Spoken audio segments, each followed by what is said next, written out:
வெண்முரசு. கிராதம் 5. வாசிப்பது சந்தீப். அந்தி இருளத் தொடங்கிய வேளையில் தண்டகாரண்யத்தின் நடுவே ஓடிய மதுவாகினி என்னும் சிற்றோடையின் கரையில் உருண்ட மலைப்பாறை ஒன்றின்மேல் அமர்ந்திருந்த பிச்சாண்டவர் தன்னருகே ஈச்சு ஓலை பின்னிய தழையாடையை இடையில் அணிந்து தரையில் கைகட்டி அமர்ந்திருந்த வைசம்பாயனனிடம் சொன்னார். வடக்கே இன்று அந்த குறுநிலை தாருகவனம் என்றழைக்கப்படுகிறது. அதில் அத்ரிமுனிவர் நிறுவிய கிராதமூர்த்தியின் சிவக்குறியைச் சூழ்ந்து கல்லால் ஆன ஆலயம் ஒன்று எழுந்துள்ளது. அறுவகை சைவ நெறியினருக்கும் அவ்விடம் முதன்மையானது. அதனருகே ஓடும் சுகந்தவாகினியில் நீராடி எழுந்து எருக்கமலர் தொடுத்துச் சூட்டி கள்ளும் ஊனும் படைத்து கிராததேவனை வழிபட்டு வெண்சாம்பல் பூசி புதிய கப்பரை ஏந்தி வடக்கே உயர்ந்தெழுந்த பனிமலைகளை நோக்கிச் செல்வது அறுவருக்கும் தொல்மரபாக அறியப்பட்டுள்ளது. நான் அங்கிருந்து மலை இறங்கி கங்கைப் பெருக்கினூடாக வந்தேன். அறுவகை சமயங்களுடனும் சொற்போரிட்டேன். 12 நாடுகளில் பிச்சை எடுத்து உண்டேன். என் துணையோருடன் காசிப் பெருநகர் அடைந்தேன். அங்கு 2 பெரும் சுடலைத் துறைகளில் இரவும் பகலும் இருதாழாது சிதைகள் எரிகின்றன. அத்தழல்களுக்கு நடுவே கையில் முப்புரிவேலும் உடுக்கையும் கொண்டு வெற்றுடல் கோலமாக காலபைரவன் நின்றிருக்கும் ஆலயம் உள்ளது. அவன் கையிலிருந்து உதிர்ந்த கப்பரை குருதி உலராத பலிபீடமாக ஆலய முகப்பில் அமைந்துள்ளது. நாளும் பல்லாயிரவர் பலியும் படையலும் கொண்டு அங்கே வருகின்றனர். அவ்வாலயத்தின் முகப்பில் கட்டப்பட்டுள்ள நுழைவுமணி ஓய்ந்து ஒலியடங்கும் கணமே இல்லை. ஆலயத்திற்கு தென்மேற்கே படித்துறையருகில் பார்ப்புக் கொலைப்பேய் தொழுத கையுடன் மூதாட்டி வடிவில் அமர்ந்திருக்கிறாள். கங்கையில் நீராடுவதற்கு முன் அவள் முன்னிலையில் பழைய ஆடைகளை நீக்குவது மரபு. கொண்ட நோய்களையும் பீடைகளையும் அங்கு ஒழித்து புதிதாகப் பிறந்தெழுந்து காலவடிவனை வணங்குகின்றனர். இறந்தோர் ஆடைகளும் அங்கு குவிக்கப்பட்டு எரியூட்டப்படுகின்றன. அக்கரி படிந்த அவள் முகம் சென்றது எதையோ எண்ணியது போல தன்னுள் தொலைந்து தோளுக்குள் புதைந்திருக்கும். காசியிலிருந்து கிளம்பி நான் தென்திசை செல்கிறேன். தென்னகத்தில் ஆதிசிவமென அமைந்த மலை என மாகேந்திரம் சொல்லப்படுகிறது. நஞ்சு சூடிய மாநாகர்களால் ஆளப்படுவது அது. அவர்களால் ஏற்கப்படுபவர்கள் மட்டுமே அதில் ஏறி அம்மலையின் உச்சியில் குவைக்கல் வடிவில் குடிகொள்ளும் சிவத்தை தொட்டு வணங்க முடியும். அடுத்த சொல் கேட்பதற்கு முன்னர் சென்று அதை வணங்கி மீளும்படி என் ஆசிரியரின் ஆணை. அதை தலை கொண்டு நான் கிளம்பினேன் என்றார். வைசம்பாயனன் அவர் கால்களையே நோக்கிக் கொண்டிருந்தான். அவை நகங்கள் மண்செறிந்து விரல்கள் காய்ப்பேறி எலும்புக்கணு கொண்டு பாலை நிலத்து முள்மரங்களின் வேர்த்தூர் போலிருந்தன. அவை செல்லும் தொலைவை அவன் எண்ணி நோக்கினான். உடல் சரியும் கணம் வரை அவை சென்று கொண்டுதான் இருக்கும் போலும். உடல் சரிந்த பின்னரும் உள்ளந்தான் கொண்ட விசை தீராது மேலும் செல்லும். அங்கே காத்திருப்பது எது? அவன் எண்ணத்தை உணர்ந்தது போல அவர் உரக்க நகைத்து எது எது என்று தேடிச் செல்பவன் இல்லை இல்லை என்று மறுத்துச் செல்கிறான். அவன் அறியும் பேரிருள் இப்புடவையை 7 முறை மூடியிருக்கிறது. விழியறியும் இருள் சிறுதிரை. உணர்வறியும் இருள் பெருந்திரை. எண்ணம் அறியும் இருள் இயலாத்திரை. இருளுக்கு இருளாவது யோகம் அறியும் இருள் என்றார். அவன் உள்ளம் நடுங்கத் தொடங்கியது. கைகளை மார்புடன் நன்கு கட்டி இறுக்கிக் கொண்டான். அஞ்சுகிறாயா என்று அவர் கேட்டார். இப்புவியே அஞ்சுபவர் அஞ்சாதோர் என இருவகைப்பட்ட மானுடருக்கானது. தனித்தனி பாதைகள் இருளுக்குள் அவருடைய பற்கள் சிரிப்பில் மின்னி அணைந்தன. அஞ்சுதல் உன்னை குடும்பத்தவன் ஆக்கும். விழைவுகளால் நிறைக்கும். அள்ளி அள்ளி குவிக்க வைக்கும்.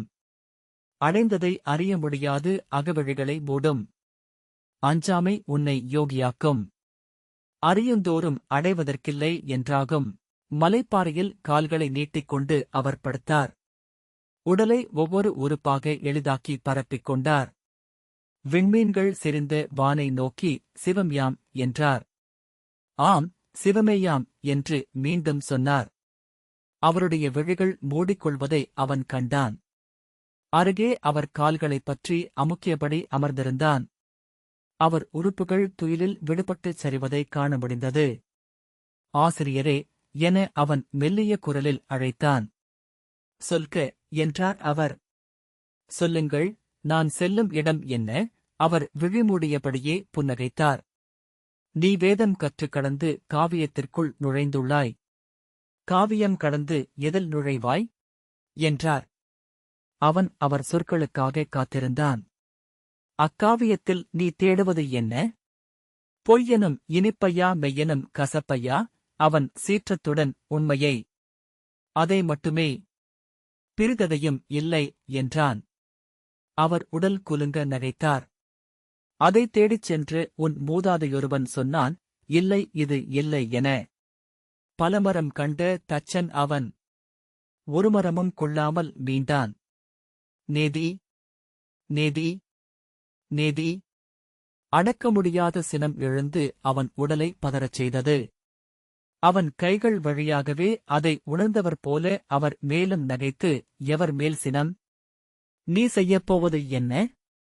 யோகியென இங்கிருப்போர் விலக்கி விலக்கி அறிவதை நீ தொகுத்து தொகுத்து அறியப் போகிறாய். வேறென்ன? என்றார். அவர் மீண்டும் நகைத்து, ஒரே இருளை அறிய 1000 வழிகள். சிவநடனம், சிவமாயை, சிவப்பேதைமை, அறிவென்றும் அறியாமை என்றும் ஆகி நின்றாடல், அனலொரு கையில் புனலொரு கையிலென பொன்றாப் பேராடல். சிவமெய்யாம், சிவமெய்யாம் என்றார். அவன் சினத்துடன், நான் அறியப்போவது இருளை மட்டும் அல்ல, இவ்வாழ்க்கையை, இதில் உள்ள அனைத்தையும் என்றான். அனைத்தையும் ஒன்றெனக் கலந்தால் இருளன்றி வேறேது வரும்? மேலே அவ்வேன் மீன்களை தன் மடியில் பரப்பி அமர்ந்திருக்கும் இருள். அவர் துயில்வதுவரை அவன் நோக்கி அமர்ந்திருந்தான். பின்னர் எழுந்து விண்மீன்களை நோக்கினான். அவை இருண்ட சதுப்புக்குள் திகைத்துத் துடித்து புதைந்து கொண்டிருந்தன. திசைத்தேர் கலையை நன்றாகப் பயின்றிருந்தும் கூட அவனால் விண்மீன்களை கணிக்க முடியவில்லை. அறியாமொழியின் எழுத்துக்கள் என அவை வானில் சிதறிக் கிடந்தன.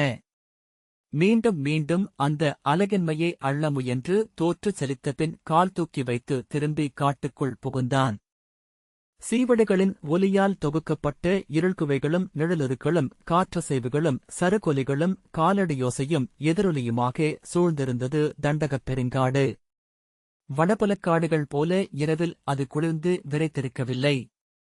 அடுமனைக்கூடம் போல மூச்சடைக்க வைக்கும் நீராவி நிறைந்திருந்தது காற்றில்.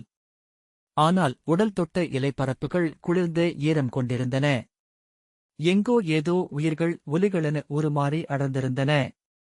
இருளே குழைந்து அடிமரங்களாக கிளைகளாக இலைகளாக மாறி ஒருவென்றும் அருவென்றுமாகி சூழ்ந்திருந்தது. அவன் நடந்தபோது அசைவில் கலைந்து எழுந்தன கொசுப்படைகள். சற்று நேரத்தில் அவனை மெந்துகில் படலமெனச் சூழ்ந்து அவை ரீங்கரித்தன. சேற்றில் பதிந்த காலடியில் இருந்து சிறு தவளைகள் எழுந்து பறந்தன. அவ்விருளில் நெடுந்தொலைவு செல்ல முடியாதென்று தோன்றியது. எங்காவது மரக்கிளையிலோ பாறையிலோ அமர்ந்து துயில்வதொன்றே வழி. ஆனால் அவன் மிகக் குறைந்த தொலைவே விலகி வந்திருந்தான். விழித்தெழுந்ததும் அவர் இயல்பாக அவனை கண்டடைந்துவிட முடியும். சேற்றில் அவன் காலடித்தடம் பதிந்திருக்கும். அதைக் கண்டு அவன் விலகிச் செல்ல விழைகிறான் என அவர் புரிந்து கொள்ளக்கூடும். இல்லை, வேறதன் பொருட்டோ சென்றிருக்கிறான் என எண்ணினால் தொடர்ந்து வருவார். மீண்டும் அவர் முகத்தை நோக்க அவனால் இயலாது. ஆனால் அவர் எதற்கும் தயங்குபவர் அல்ல. தன் மூவேலால் அவன் தலையை அறைந்து பிளக்கலாம். அதன் கூர்முனையை அவன் நெஞ்சில் வைத்து வா என்னுடன் என ஆணையிடலாம். அல்லது அறியாதவர் போல கடந்தும் செல்லலாம். ஆனால் மீண்டும் அவர் அவன் வாழ்க்கையில் வரவேண்டியதில்லை. அவன் வாழ்ந்த உலகம் வேறு. அவன் அங்கு மீண்டு செல்ல விரும்பினான். பொருள் கொண்ட சொற்களின் உலகம். பொருள்கோடலுக்கான வாய்ப்புகள் அனைத்தையும் முன்னரே தன்னுடன் வைத்துக் கொண்ட சொற்களின் உலகம். சொற்களின் உலகம் போல உகந்தது எது? சொற்களென வந்தவை அனைத்தும் பல்லாயிரம் முறை முன்னோரால் கையாளப்பட்டவை. அவர்களின் கைவழுக்கும் மணமும் படிந்தவை. அங்கு புதியதென ஏதுமில்லை. புதியவை என்பவை பழையவற்றின் உடைமாற்றம் மட்டுமே. ஆனால் இக்காடு நேற்று முளைத்தெழுந்தது. இதோ என்னைச் சூழ்ந்திருக்கும் இலைகள் இதுவரை மானுடனை பாராதவை. இக்கொசுக்கள் முதல் முறையாக அருந்துகின்றன மானுடக் குருதி. மறுகணம் இவை எவை என்று நான் அறியவே முடியாது. சொல்கோட்டு சொல்சிதைத்து சொல்மறைத்து மானுடன் உருவாக்கிக் கொள்வதுதான் என்ன?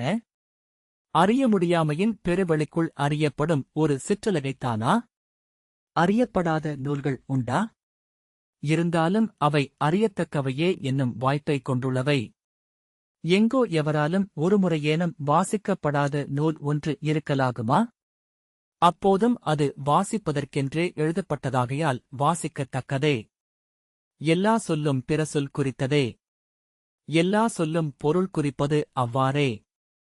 சொல் என்பது ஓர் ஓடை. சொற்றொடர்களின் ஓடை, நூல்களின் ஓடை, அறிதலின் ஓடை. ஒன்று பிறிதை ஆக்கி ஒன்று பிறிதில் ஊறி ஒன்றென்று ஓடும் பெருக்கு. இங்குள்ளவை ஒவ்வொன்றும் தனித்தவை. இந்த இலை அதை அறியாது. இக்கொசு பிறிதை எண்ணாது. இவற்றைக் கோத்திருக்கும் அறிய முடியாமை என்னும் பெருக்கு இருண்டு மேலும் இருண்டு குளிர்ந்து மேலும் குளிர்ந்து அடங்கி மேலும் அடங்கி தன்னுள் தானே முடிவிலாது சுருட்டிக் கொண்டு சூழ்ந்திருக்கையில் இவை என்ன செய்தாலும் எஞ்சுவது பொருளின்மையே. அவன் நாகத்தின் ஒலியைக் கேட்டான். அதைக் கேட்பதற்கு ஒரு கணம் முன்னரே அவன் உட்புலன் அதை அறிந்து உடல் மயிர்ப்பு கொண்டது. சில கணங்கள் எங்கிருக்கிறோம் என்பதையே அவன் உணரவில்லை. பின்பு கைகால்கள் அனைத்து திசைகளிலும் உதறிக்கொள்ள நின்ற இடத்திலேயே உடல் ததும்பினான். அதன் பின்னரே அது யானை என்றறிந்தான். அவன் முன் பிறை நிலவின் நீர்ப்பாவை என ஒரு வெண்வளைவாக ஒற்றைத் தந்தம் மட்டும் தெரிந்தது.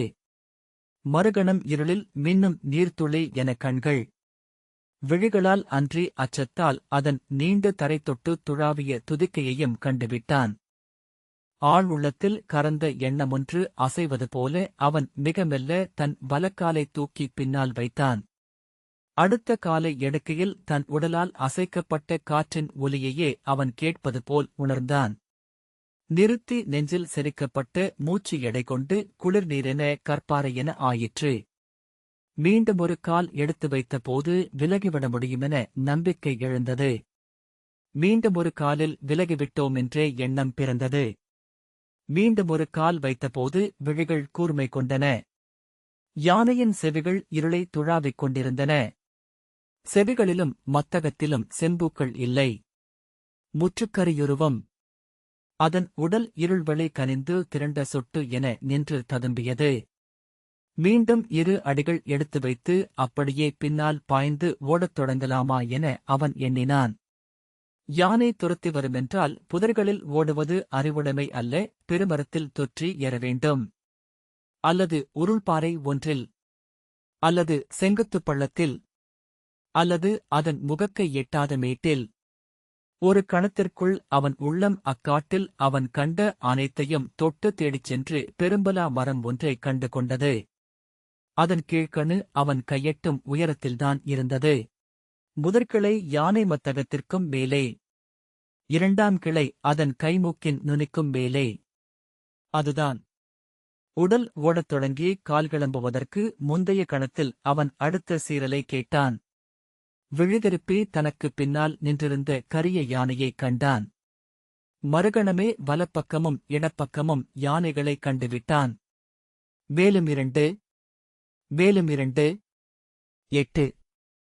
8 திசை யானைகள், 8 இருள்மத்தகங்கள், எழுந்த 16 வெண்தந்தங்கள். ஓசையின்றி பெருகி அவை சூழ்ந்த பின்னரே அவன் முதல் யானையைக் கண்டிருக்கிறான். எண்பெருங்கரியின் நடுநுண்புள்ளி. தன் கால்கள் திகிரியென ஆகி உடல் சுழல்கின்றதா? சூழ்ந்து இருள் சுழல்கின்றதா? 8 திசையும் ஒற்றைப் பெருவட்ம என்றாகின்றனவா? அவன் விழித்துக் கொண்டபோது விழிகளுக்குள் காலையொளி புகுந்து கூச வைத்தது. நிழலாட்டத்தை உணர்ந்து திடுக்கிட்டு எழுந்தமர்ந்த பின்னர்தான் யானைகளை நினைவு கூர்ந்தான். அவன் மேல் குனிந்தபடி பிச்சாண்டவர் நின்றிருந்தார். உயிருடன் இருக்கிறாய் என்று அவர் சொன்னார். தொலைவில் உன்னை பார்த்த போதே தெரிந்து கொண்டேன். அவிழ்ந்த தழையாடை அப்பால் கிடந்தது. அவன் உருண்டு அதை கை நீட்டி எடுத்து இடையில் சுற்றிக் கொண்டு எழுந்து நின்று சுற்றிலும் பார்த்தான். திகைப்புடன் யானைகள் என்றான். என்ன என்றார் அவர். 8 யானைகள். அவை என்னை சூழ்ந்து கொண்டன. அவர் புன்னகையுடன் வா என்று அழைத்துச் சென்றார். அவன் இரவில் செறிந்த காடென நினைத்த இடம் சேருமண்டிய புதர்பரப்பாக இருந்தது. இதோ நீ நின்றிருந்த இடம் என அவர் காட்டிய இடத்தில் அவன் காலடித்தடம் இருந்தது. அவர் முன்னால் சென்று, இங்கு களிறு ஒன்று நின்றிருக்கிறது. பிண்டம் கிடக்கிறது. காலடிகள் உள்ளன. தழை ஒடித்து தின்றிருக்கிறது என்றார். அவன் ஓடிச் சென்று அந்த தடங்களை பார்த்தான். நான் 8 யானைகளை பார்த்தேன். என் விழிகளால் பார்த்தேன். அவர் புன்னகையுடன், ஆம், அதற்கு வாய்ப்பிருக்கிறது என்றார். நான் பார்த்தேன், உண்மையாகவே பார்த்தேன் என்று கூவியபடி அவன் பாய்ந்து புதர்களுக்குள் ஓடினான். அவன் விழுந்து கிடந்த இடத்தை புதர்கள் வழியாக சுற்றி வந்தான். யானை காலடிகளைக் காணாமல் மீண்டும் மீண்டும் விழுதுழாவி சலித்தான். திரும்பி வந்து மூச்சிறைக்க நின்று, நான் பார்த்தேன் என்றான். அவர் பார்த்திருக்கக்கூடும் என்றுதானே நானும் சொன்னேன் என்றபின் கனிவுடன் புன்னகைத்து அவன் தோளைத் தொட்டு, வருக என்றார். சௌகந்திகத்திற்கு வந்த கிராதன் அங்கிருந்து சென்ற பின்னரும் அவன் சூர் அங்கே எஞ்சியிருந்தது. தேவதாரு மரங்களின் காற்று சுழன்று வீசும் ஒரு களத்தில் அதை மூக்கு உணர்ந்தது. வேள்விப் புகையின் இன்மணத்தின் உள்ளே அது மறைந்திருந்தது. முனிவர்கள் காமத்தின் ஆழ்தரளத்தில் தங்கள் மனைவியரின் உடலில் அதை உணர்ந்தனர். அதை அறிந்ததுமே அனைத்தும் மறைந்து அவன் நினைவு மட்டும் எழுந்து கண்முன் நின்றது. மெய்ப்பு கொண்டு எழுந்து திசைகளை நோக்கி பதைத்தனர். இங்குள்ள அனைத்திலும் அவன் எப்படி ஊடுருவ முடியும் என்றார் கனகர். அத்தனை வேள்விகளும் மகாருத்ரம் ஆனது எப்படி? அனைத்து வேதச் சொற்களும் ருத்ரமாக ஒலிப்பது எப்படி? நாம் காட்டாளர்கள் அல்ல என்று சூத்திரகர் சொன்னார். காட்டின் வேர்களை உண்கின்றன பன்றிகள். தண்டை உண்கின்றன யானைகள். இலைகளை மான்கள். கனிகளை குரங்குகள். நாம் மலரில் ஊறிய தேனை உண்பவர்கள். ஆம், காட்டின் உப்பும் சூரும் கொண்டதே அதுவும். அதுவே காட்டின் சாரம். தோழரே, வண்ணத்துப் பூச்சிகளே காட்டை அறிந்தவை. அவற்றின் சிறகிலேறி பறக்கிறது காடு. நாம் வேதனும் சொல்லை மட்டுமே அறிய வேண்டியவர்கள். இந்தக் கொடுஞ்சூரால் அதை நாம் இழக்கிறோம். குறுநிலையின் 8 முதன்மை முனிவர்கள் தங்களுக்குள் ஒன்றாகி அதைப் பற்றி பேசிக் கொண்டனர். பேசப் பேச சினமும் துயரும் கொண்டு ஒன்று திரண்டனர். அவர்கள் அதை அத்ரியிடம் சொன்னார்கள். அவர் விழிசொக்கும் பெரும்போதையிலென இருந்தார். ஆம், நானும் அறிகிறேன் அந்த மணத்தை. கருக்குழந்தையின் குருதி போல, புதிய கிழங்கில் மண் போல, மழை நீரில் முகில் போல அது மணக்கிறது. அதன் ஊர்திகளே இவையனைத்தும் என்றார். அவர்கள் சோர்ந்து முகத்துடன் எழுந்தனர். இவரிடம் சொல்லிப் பயனில்லை. தன்னை இழந்துவிட்டார் என்றார் கருணர். அவர் அறிந்த ஒன்றே நாம் அறியவில்லை என்று பொருளா இதற்கு என்றார் கனகர். தன்னை இழந்தபின் அறிந்தாலென்ன அறியாவிட்டாலென்ன என்றார் கர்த்தமர். வந்தவன் யார் என்றார் கனகர். நாம் அவனை நேரில் கண்டோம். இருந்துண்ணும் காட்டாளன். அவனிடம் காடுகள் தங்கள் இருளுக்குள் தேக்கி வைத்துள்ள மாயம் ஒன்றிருந்தது. சற்று நேரம் நம் கண்களைக் கட்ட அவனால் முடிந்தது. பிறிதென்ன? சூத்திரகர் தன் காட்டுத் தெய்வத்தை நம் ஆசிரியரின் நெஞ்சில் நிறுத்திவிட்டுச் சென்றான். இதோ நம் குறுநிலை வாயிலில் கல்லுருவாக நின்று பூசைகை கொள்கிறது அது என்றார். அவன் நம்மீது ஏவப்பட்டவன், ஐயமே இல்லை என்றார் அஸ்வகர். சூழ்ந்திருக்கிறது காடு. நோயும் கொலையும் குடிகொள்ளும் வன்னிலம் அது. அதை விலக்கியே இவ்வேலியை நம் குறுநிலைக்குச் சுற்றிலும் அமைத்தனர் முன்னோர். அந்த வேலியை நாமே திறந்தோம். அவனை உள்ளே விட்டதே பெரும்பிழை என்றார் கனகர். அவன் இரவலன் என்றார் சூத்திரகர். ஆம், ஆனால் காட்டாளர் நம் எதிரிகள். இரவலராகவும் இங்கொரு வேதமறிந்து அந்தணன் மட்டுமே உட்புக முடியும் என்று நெறியிருந்தது அல்லவா? அதை எப்போது மீறினோம்? அவர்கள் அமைதியடைந்தனர். என்றோ ஒரு இடத்தில் நாம் நம்மை நம் முன்னோரை விட பெரியவர்களாக எண்ணிக்கொண்டோமா? அதன் விளைவைத்தான் சுமக்கிறோமா? 1000 ஆண்டுகாலம் வேதச்சொல் கேட்டு தூய மனம் கொண்டு நின்றிருந்த தேவதாருக்களில் மலநாற்றம் கலந்துவிட்டிருக்கிறது. வேதச்சொல் கொண்டு கூவிய பசுக்களின் அகிடுகளில் குருதிச்சுவை கலந்த பால் சுரக்கிறது என்றார் கனகர். நாம் நம்மை இழந்துவிட்டோம். இந்தக் காட்டாளரின் கல் தெய்வத்திற்கு பூசை செய்யவா தேவதாருக்கள் மனம் கொள்கின்றன? இதன் மேல் ஊற்றவா நம் பசுக்கள் அமுதுருகின்றன? இதை வழுத்தவா வேதச்சொல் எடுக்கிறோம்? நாளுக்கு நாள் அவர்களின் அச்சமும் விலக்கமும் கூடி வந்தன. முதலில் மாறி மாறி அதை பேசிக் கொண்டிருந்தவர்கள் சொல் தேய்ந்து அமைதியடைந்தார்கள். சொல்லப்படாத போது அவர்கள் ஒவ்வொருவரின் உள்ளத்திலும் அது பேருரு கொண்டு வளர்ந்தது. அதை எதிர்கொண்டு நோக்கவே அவர்கள் அஞ்சினர். எனவே அதன் மேல் எண்ணங்களையும் செயல்களையும் அள்ளிப் போட்டு மூடி அழுத்தினர். உள்ளூரி வளர்ந்து அவர்களின் குருதியில் கலந்தது. அவர்களின் விரல் நுனிகளில் துடித்தது. அவர்களின் காலடிச் சுவடுகளில் பதுந்து கிடந்தது. அவர்கள் ஒவ்வொருவரும் பிறர் காலடிகளை உடனே அடையாளம் கண்டு கொண்டனர். ஒருநாள் தாரகக் காட்டுக்கு கூன் விழுந்து ஒடுங்கிய சிற்றுடலும் வெண்ணிற விழிகளும் உடைந்து பரவிய கரிய பற்களும் கொண்ட வைதிகர் ஒருவர் தன் 2 மாணவர்களுடன் வந்தார். தொலைவில் வரும்போதே நடையின் அசைவால் அவரை வேறுபடுத்தி நோக்கி நின்று கூர்ந்தனர். அருகணைந்ததும் அவருடைய முதன்மை மாணவனாகிய கரிய நெடிய இளைஞன் எங்கள் ஆசிரியர் அதர்வத்தைக் கைப்பற்றிய பெருவைதிகர். இவ்வழி செல்லும்போது இக்குறுநிலையைப் பற்றி அறிந்தோம். ஓய்வு கொண்டு செல்ல விழைகிறோம். அவரை அடிபணிந்து அருள் பெறும் நல்வாய்ப்பை உங்களுக்கு அளிக்கிறோம் என்றான். அவர்கள் திகைப்பு கொண்டாலும் அச்சொல்லில் இருந்த முனைப்பே அதை ஏற்கச் செய்தது.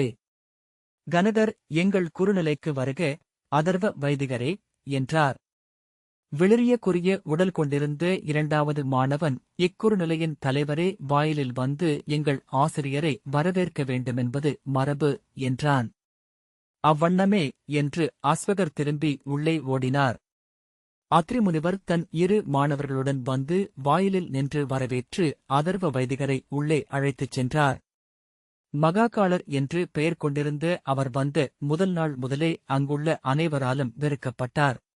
வெறுக்கப்படுவதற்கென்றே ஒவ்வொன்றையும் செய்பவர் போலிருந்தார். எப்போதும் மூக்கையும் காதையும் குடைந்து முகர்ந்து நோக்கினார். அக்குள்களை சொரிந்தார். அனைத்து பெண்களையும் அவர்களின் முலைகளிலும் இடைக்கீழும் நேர்நோக்கில் உற்று நோக்கினார். அவர்கள் திகைத்து அவர் விழிகளை நோக்கினால் கண்கள் சுருங்க இழித்தார். உணவை இடக்கையால் அள்ளி வாயிலிட்டு நாய் போல் ஓசையெழ தின்றார். அவ்விரல்களை ஒவ்வொன்றாக நக்கிய பின் இலையையும் வழித்து நக்கினார். உணவுண்ணும் இடத்திலேயே காலை தூக்கி வயிற்று வழி வெளியிட்டார். அவ்வோசைக்கு அவரே மகிழ்ந்து மாணவர்களை நோக்கி சிரித்தார். அடிக்கடி ஏப்பம் விட்டு வயிற்றைத் தடவி முகம் சுளித்து மாணவர்களை கீழ்ச்சொற்களால் வசைபாடினார். அவர் இருக்குமிடத்திற்கே எவரும் செல்லாமலானார்கள். அவர் அங்கிருப்பதையே எண்ணவும் தவிர்த்தனர். குருநிலையின் வேள்விக்கூடத்திற்கும் சொல்கூடும் அவைக்கும் அவர் வந்தமரும்போது அவர் அமரக்கூடும் இடத்தை முன்னரே உய்த்தறிந்து அங்கிருந்தோர் விரல் தொடுமிடத்தில் சுனைமீன் கூட்டம் போல விலகிக் கொண்டனர். ஒருநாள் சுகந்தவாகினியில் நீராடி எழுந்த கனகர் மரவுரியை உதரும்போது எழுந்த எண்ணம் ஒன்றால் திகைத்து அசையாமல் நின்றார். உள்ளத்தின் படபடப்பு ஓய்ந்ததும் தன் தோழர்களிடம் திரும்பி, ஒருவேளை இவர்தான் நமக்காக வந்தவரோ என்றார். யார் என்றார் அஸ்வகர். இந்த அதர்வர். இவர் அபிசார வேள்வி செய்யக் கற்றவர். நாம் எண்ணியது ஈடேற இவரை அனுப்பியதோ ஊழ். அவர் சொல்லிச் செல்வதற்குள்ளாகவே அவர்கள் அங்கு சென்று விட்டிருந்தனர். ஆனால் அவ்வெண்ணத்தை அவர்களே தங்களுக்குள் மறுத்துக் கொண்டார்கள். ஒன்றும் சொல்லாமல் ஒருவரை